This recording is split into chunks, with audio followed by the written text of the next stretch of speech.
사도행전 11번째입니다. 아마 우리가 중간에 한 번 정도, 한두 번 정도 빠진 적이 있고 사도행전이 진행되고 있는데요.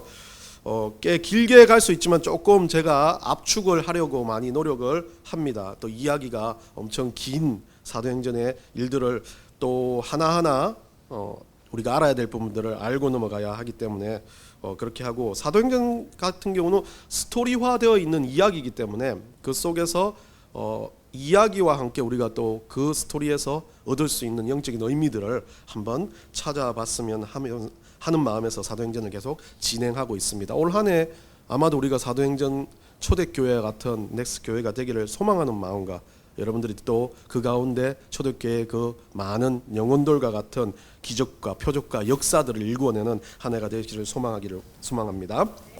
요즘 인터넷을 보면 아주 1순위로 뜨고 있는 내용이 있습니다. 탁구 게이트 사건.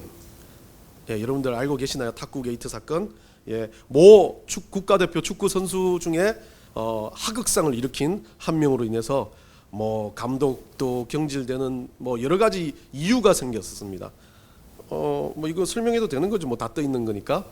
실명은 거론하지 않겠지만 어린 선수 이라는 선수가 있습니다. 그리고 또 두 명의 정과 설이라는 어린 선수 3명이 국가대표 우리 요르단전 4강전에 앞서 그 전날 식사를 하고 이 친구들이 식사하는 시간을 줄여가지고 탁구를 치려고 식사를 빨리 하고 가서 탁구를 쳤는데 선배였던 주장이었던 손 선수가 조금 탁구를 치는 것을 만류하면서 한 팀이 되기를 원하니까 좀 우리 이야기 좀 하자라고 했는데, 이 친구들이 왜가 그러면 안 되냐고 싸움이 시작됐고 안 좋은 소리를 해가지고 기사상으로는 주먹질까지 왔다 갔다 했다라는 이야기를 합니다. 여하튼 몸싸움이 있었다고 합니다. 그러다가 그 몸싸움이 있었던 사건에서 주장이 손을 다쳤고, 또 몸싸움으로 끝나면 되는데 이제 주장이 먼저 가서, 형님이 먼저 가서 화해를 청했는데요.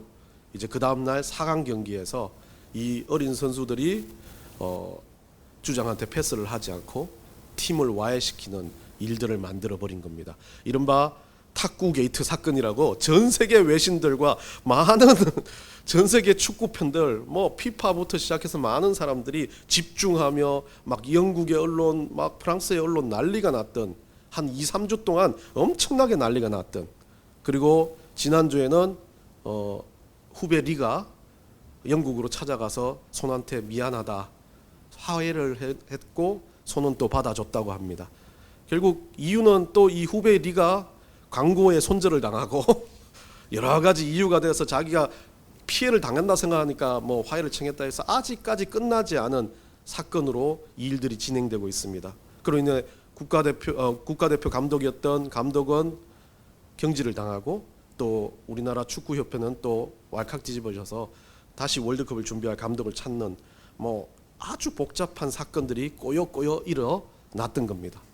결국 이 사건의 중심은 저는 여러 가지가 있겠지만 어린 사람의 하극상, 여러 가지 이유도 있었겠지. 감독이 그걸 잡지 않았다는 이유.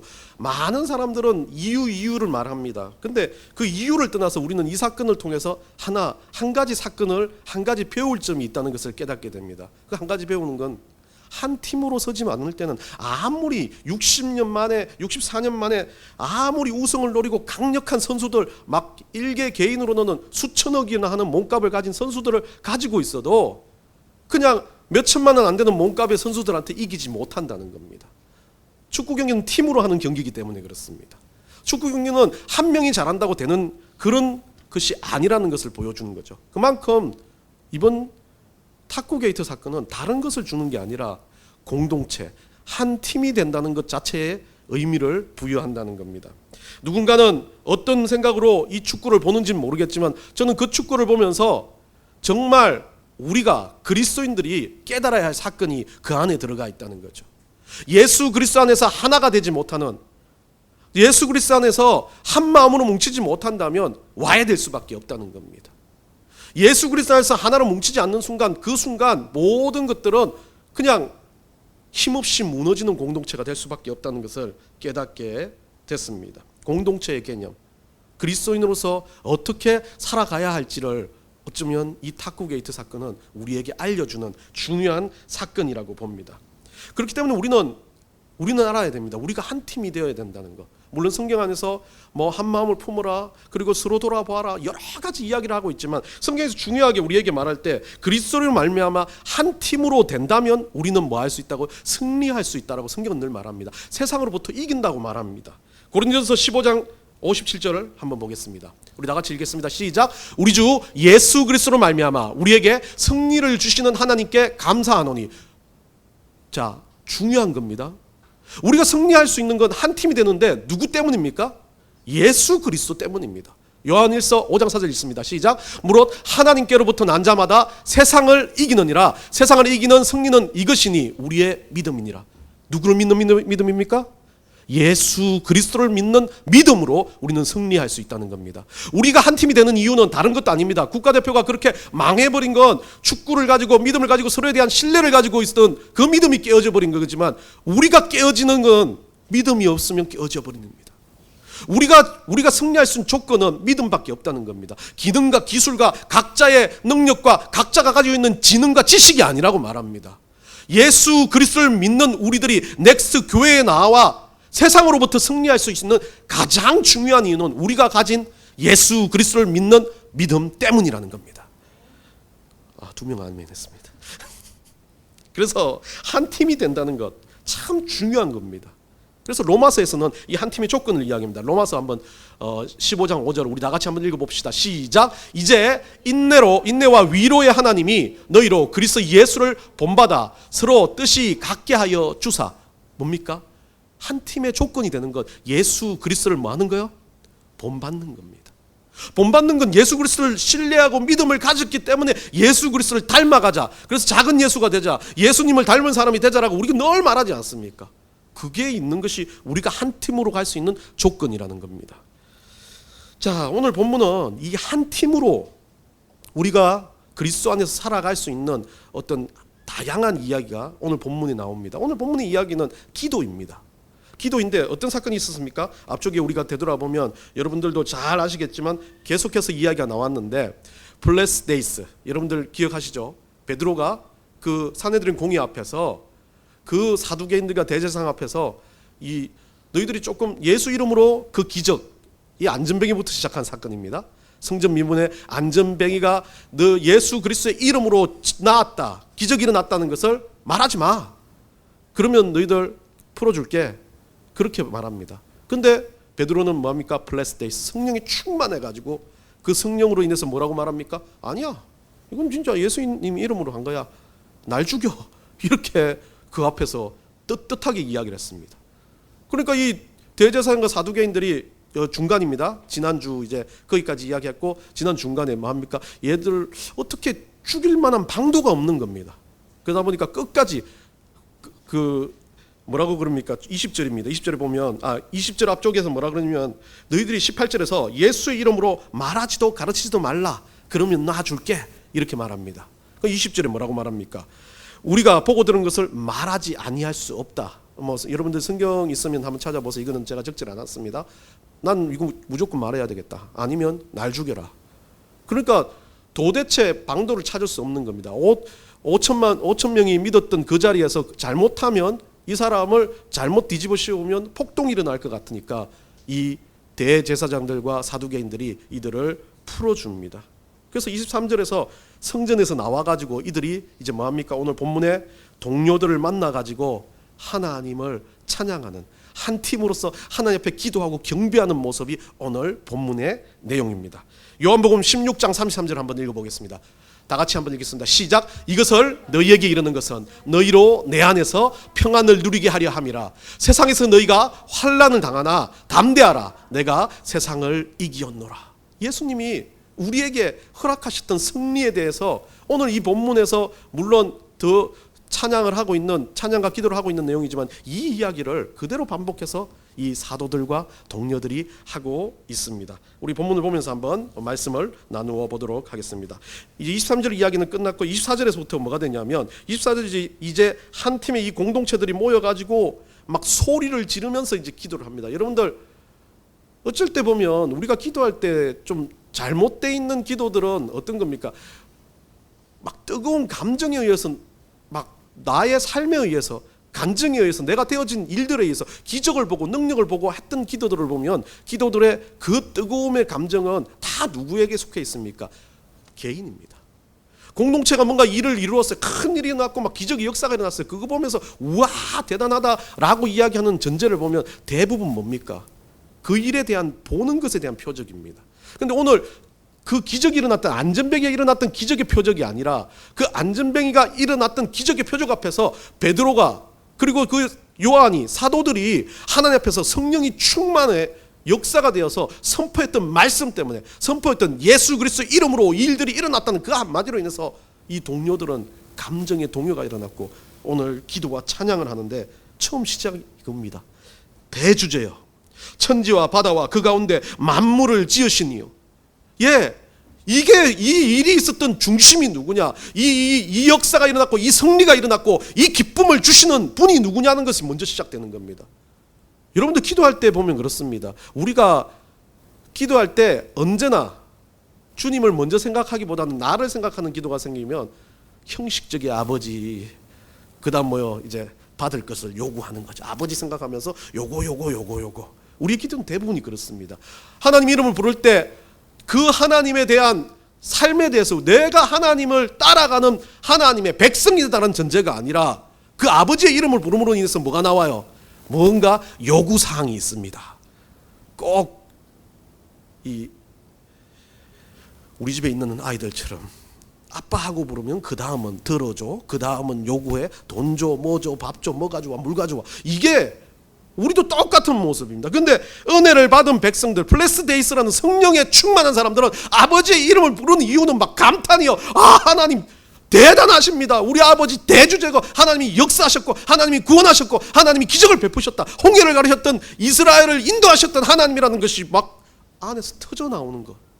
그게 하나님을 믿는 첫 번째, 정말 하나님 안에서 우리가 성령 가운데 충만해지는 첫 번째 모습입니다. 얼마나 가슴이 뜨겁고 얼마나 이 막 열정적인 장면입니까? 냉담하시죠? 예, 나만 그런 것 같아요. 별 상관없어요. 뭐 로또 되면 막 미치듯이 환장을 하겠지만 말씀에서 막 기적이 일어났고 대주제 우리 하나님이 막 그 사내들인 공의 앞에서 일개 그냥 어부 하나가 완전히 막 하나님의 성령의 심취해서 말을 하니까 다들 조용히 잠잠해버린 겁니다. 지식도 아니고 능력도 아니고 그가 가진 배경도 아니었습니다. 성령에 의해서 그 사건이 일어나는 걸 보면서 예, 좋아요. 자, 여하튼 이 공동체의 기적가 시작되는 부분에서 다른 모습을 보여줍니다. 그 간증을 듣고 모두가 뜨거워지기 시작한 겁니다. 모두가 성령 충만해서 기도를 하는데 누군가가 기도를 하고 여기가 뭐 사도들이 중심으로 기도를 했겠지만 누군가가 이 기도를 하면서 외쳐 부를 때 주변에서는 막 난리가 났을 겁니다. 막 여러분이 말하는 막 그 입신의 경지처럼 넘어가고 감사해서 막 눈물을 흘리고 박수를 치고 얼마나 막 감동적인 장면이 펼쳐졌겠습니까? 25절에 그런 말합니다. 또 주의 종 우리 조상의 다윗의 입을 통하여 성령으로 말씀하시기를. 이제 25절 26절에서는요 그 기도에 구약을 가지고 옵니다. 구약 시편 2편 1절 2절 한번 우리 읽어보겠습니다. 시작.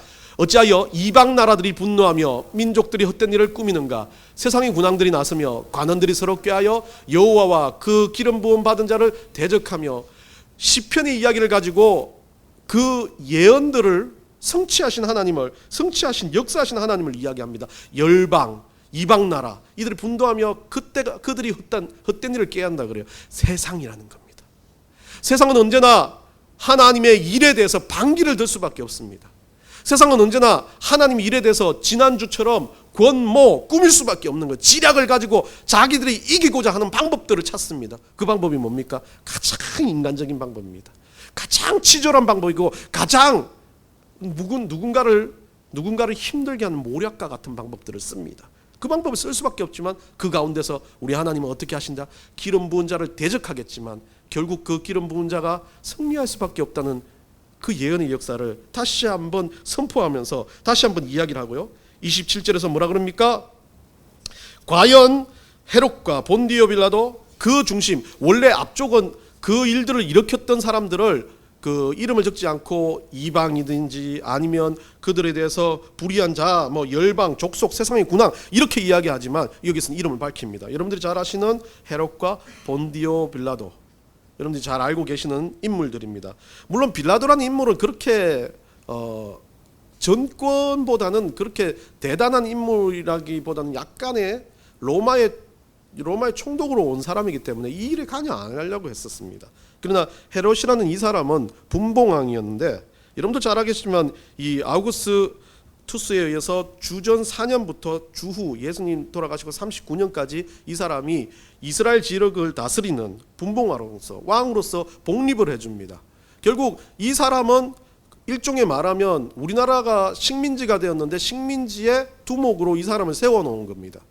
이 헤롯이라는 사람이 주가 된 겁니다. 헤롯은 실질적으로 여러분들이 잘 보시면 알겠지만 믿음이 없는 사람이 아닙니다. 약간의 유대교에 가까운 사람이었죠. 그러다 보니까 이 사람은 종교적으로 이게 걸리는 거죠. 예수 그리스도를 처단할 수밖에 없습니다.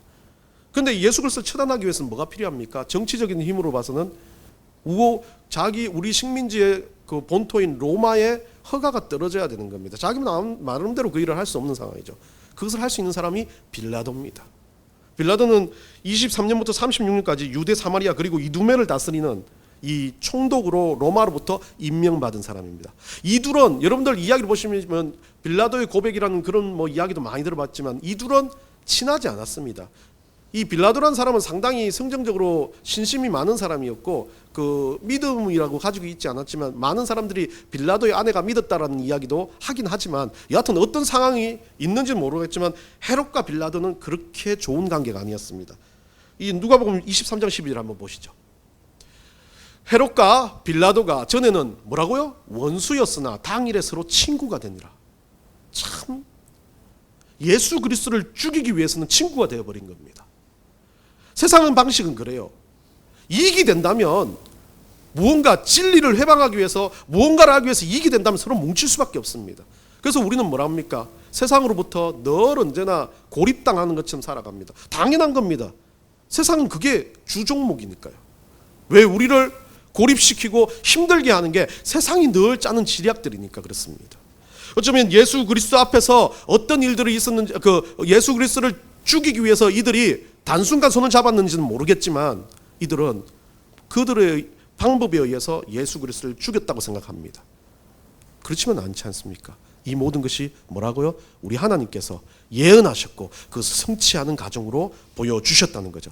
한 팀이 된다는 건 결국 이들이 말한 것처럼 세상이 연합해서 우리를 괴롭힐 것을, 우리는 고난받을 것을 알고 있다는 것으로 시작되는 겁니다. 본문에 보면요 뭐라고 되어 있습니까? 28절로 넘어갑니다. 28절요. 하나님의 권능과 뜻대로 이루려고 예정하신 그것을 행하려고 이 성에 모였나이다. 예, 기도하면서 이들이 말합니다. 그런 과정들이 있었고 그렇게 있었던 것이 뭐라고요? 우리 하나님께서 하신 뜻이다. 참 대단한 건 24절에서는 이 창조주 하나님을 선포하고 25절에서는 계시하셨던 그 하나님께서 그것에 대해서 예언하셨던 하나님을 선포하고 27절 28절에서는 이 일들을 이루시는 하나님, 계획하시고 이루시는 하나님을 선포하면서 오늘 28절에서 그것을 예정하신 뜻대로 이루었다라고 말합니다. 자, 한 팀이 되기 위해서는 이것에 대해서 아주 민감하게 받아들여야 돼요. 우리가 우리 기독교 중에 여러 가지 종파가 있지만 장로교 우리 종파에서 가지고 있는 이론 중에 하나가 예정론을 신봉한다 그럽니다. 예정론은 뭡니까?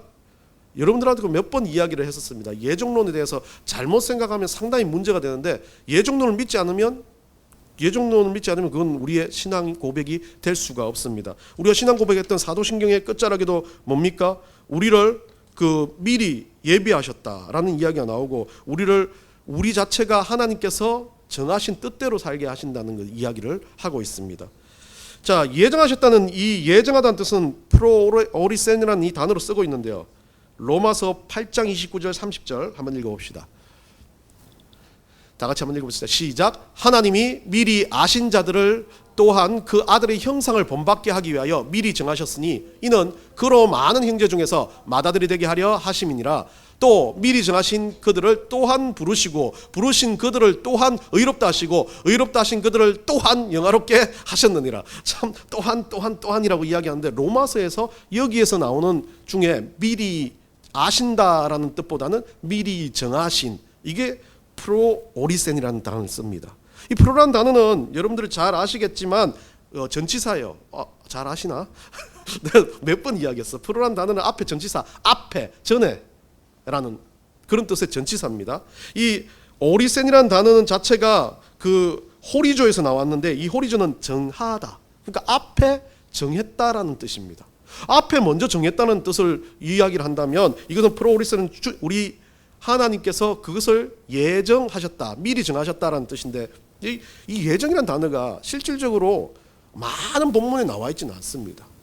예정론을 펼쳤던 칼빈이라는 학자가 있는데 이 학자도 이것을 이야기하면서 하나님께서 예정하신 것의 뜻에 따라 살아야 된다는 이야기를 합니다. 근데 예정하신 뜻에 대해서 우리가 잘 모릅니다. 예, 우리가 하나님 다 아는 거 아니지 않습니까? 그렇기 때문에 막 예정론이 어떻게 분분해지냐면 하나님 예정하셨으면 우리가 오늘 설교를 듣고 집에 가다가 차 사고가 만약 난다, 그것도 예정하셨다.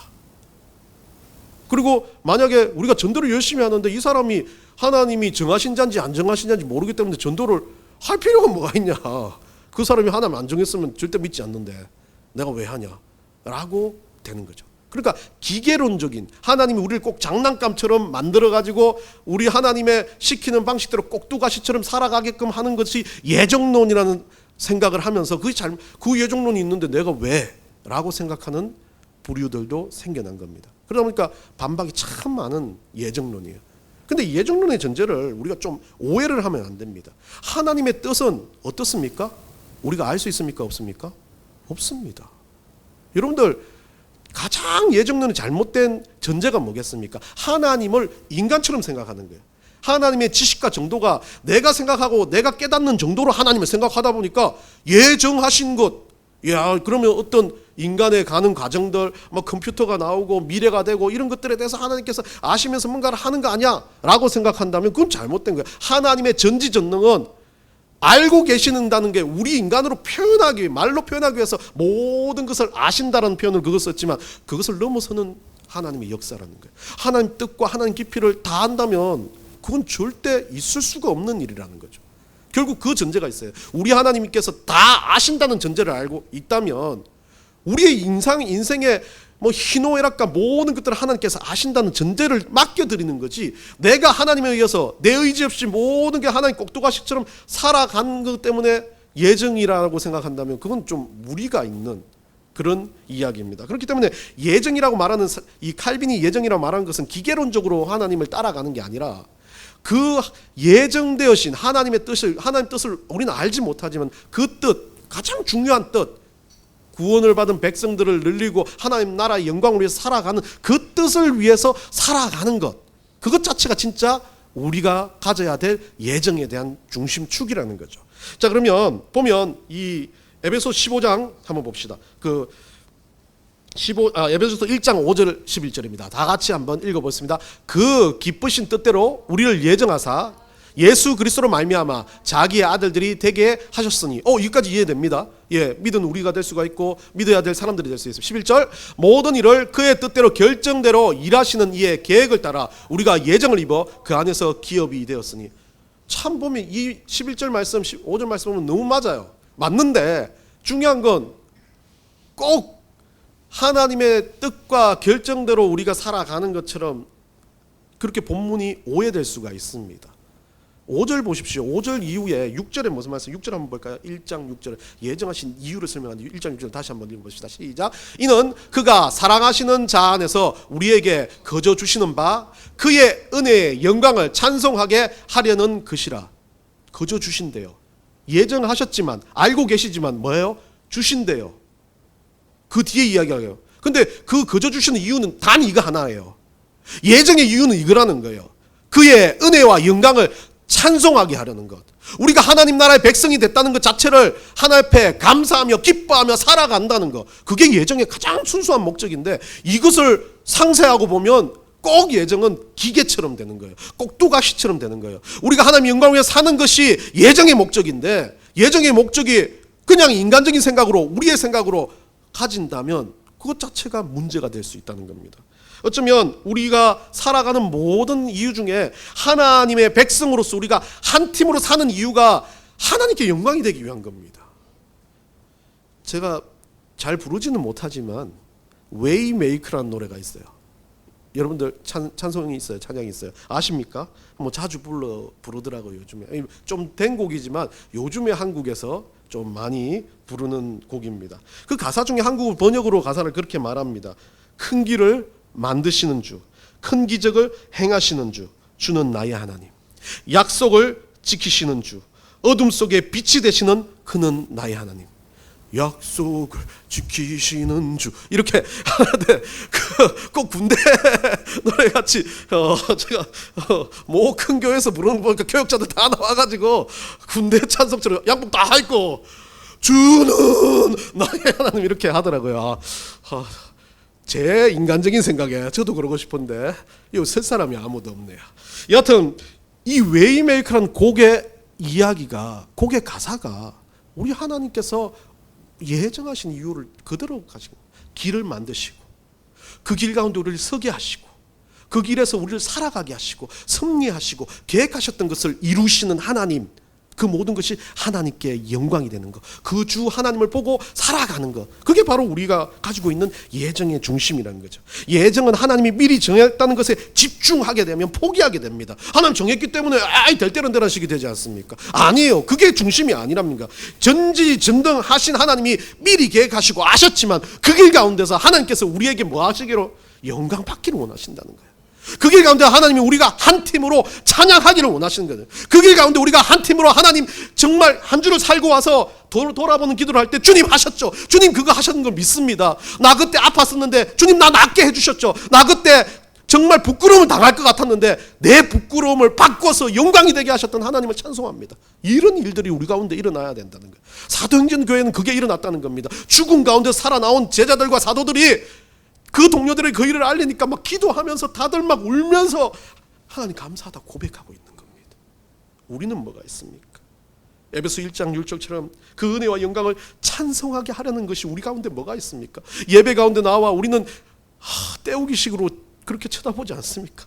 기쁨의 눈이 아니지 않습니까? 일주일 동안 살았던 삶 가운데서 너무 찌들어서 그런지 모르겠지만 우리 삶 가운데는 영광과 감사와 찬송이 넘쳐나고 있습니까?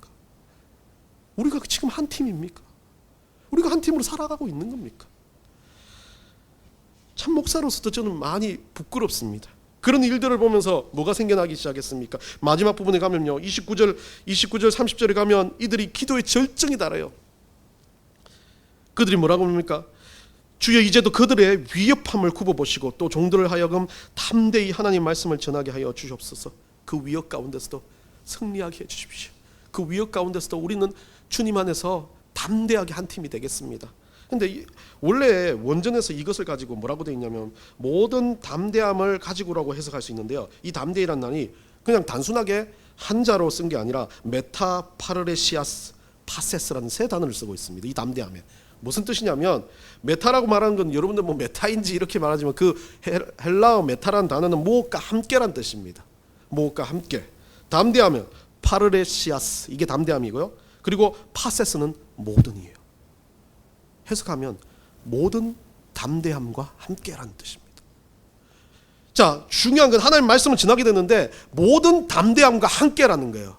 자, 여기서 말하는 파르레시아스라는 이 단어는 담대함이라는 뜻인데, 담대함은 두려움이 삭제된 상태입니다. 이 담대함은 다른 말로 하면 오늘 우리가 불렀던 찬송가 288장 3절의 끝자락, 제가 제일 좋아하는 부분, 뭐 어떤 부분입니까? 3절의 두 번째 부분, 세상과 나는 간 곳 없고 구속한 주만 보이도다. 이거예요. 이거밖에 없어요. 내 상황과 환경이 아무것도 보이지 않아요. 오직 우리 주님만, 우리 예수 그리스도만 보인다는 거예요. 그게 바로 담대함입니다. 그게 바로 우리가 한 팀이 되는 증거입니다. 주변에 여러분들 집사님들 주변에 학생들 보이기 시작하면 예배할 때 아이고 제가 왜 저러나, 예배할 때 찬양이 어떠냐, 예배할 때 뭐가 어떠냐, 밥 먹을 때 밥이 어떠냐, 우리 교회 공간이 어떠냐, 목사님의 헤어스타일이 어떠냐, 목사님 살이 더 쪘네, 이런 거 보이면 그건 한 팀이 될 수 없는 거예요. 그건 담대함이 아닙니다. 그거는 벌써 자기 머릿속에 담대함이 아니라 세상의 것과 혼동하고 있는 거예요. 한 팀이 되기 위해서는 이 담대함이 필요한 거죠. 이것이 승리이기 때문에 그렇습니다. 여러분은 어떻습니까? 여러분 삶 가운데 표적과 기사가 넘쳐납니까? 여러분 삶 가운데 막 사람 죽었던 사람이 살아나는 그런 표적과 기사를 원하는 게 아닙니다. 하나님의 말씀이 여러분을 통해서 담대히 흘러가게 되는 역사를 보는 것. 그 가운데서 나는 부족했지만 영광을 돌리며 감사하며 찬송을 할 수 있는 것. 그것 자체가 우리가 원하는 하나님이 원하는 가장 중요한 핵심이라는 거죠. 예정의 원리는요, 우리를 예정하셔서 구원하셨다는 것으로 끝나는 게 아닙니다. 우리가 한 팀이 되고 넥스 교회라는 교회에서 만나서 우리가 하나님의 백성으로서 정말 안간힘을 쓰면서 살아가고 이 안에서 영광을 돌리며 이 안에서 서로 감사하며 기뻐하며 정말 이 안에서 예배할 때는 우리 주님만 바라보고 모든 것을 다 잊으며 주님 앞에 예배할 수 있는 것, 주님 앞에 살아갈 수 있는 것, 그것을 바로 한 팀이 할 수 있는 승리의 모습이라고 말하는 겁니다. 여러분 어떻습니까? 초대교회와 같이 여러분 삶은 그렇게 고난받고 박해를 받는 건 아닙니다. 그렇지만 여러분 삶에서 여러분들이 넥스 교회를 중심으로 한 팀이 되시기를 원합니다. 넥스 교회를 중심으로 여러분 삶에서 예수 그리스도만 보이는 그런 역사가 일어나기 원합니다. 여러분 일이 바빠요. 여러분 돈 벌기도 힘들고 여러분 자녀 키우기도 힘들고 여러분 생활하기도 너무 힘든 거 알고 있습니다. 그런데 그 중에서라도 우리 주님을 바라보려고 하는 의지적인 노력이 필요하다는 겁니다. 하나님이 기계론적으로 여러분들이 예정하셨다면요, 그냥 당장 집사님 한 분 예수님 열심히 안 믿어요, 땡강 끝낼 수 있는 거예요. 구약처럼 그렇게 만들 수 있는 겁니다. 그런데 우리 하나님 뭐 하세요? 그렇게 나 좀 바라봐줘 하면서 우리를 이끄시고 계신 거 아닙니까? 우리가 한 팀이 되었다면 오늘 여기서 서로 또 마음을 나누고 으쌰으쌰해서 승리의 주역으로 세상으로 나아가기 위해서 밥 한 끼 먹으면서도 한 주간 열심히 살아봅시다. 한 주간 주님 때문에 우리 삶에서 우리 주님이 보이시길 간절히 축원합니다는 그 마음이, 그런 기도가, 그런 서로에 대한 정말 한 팀이 되기 위한 예수 그리스도를 향한 단일된 마음이 넘쳐나시기를 간절히 축원합니다.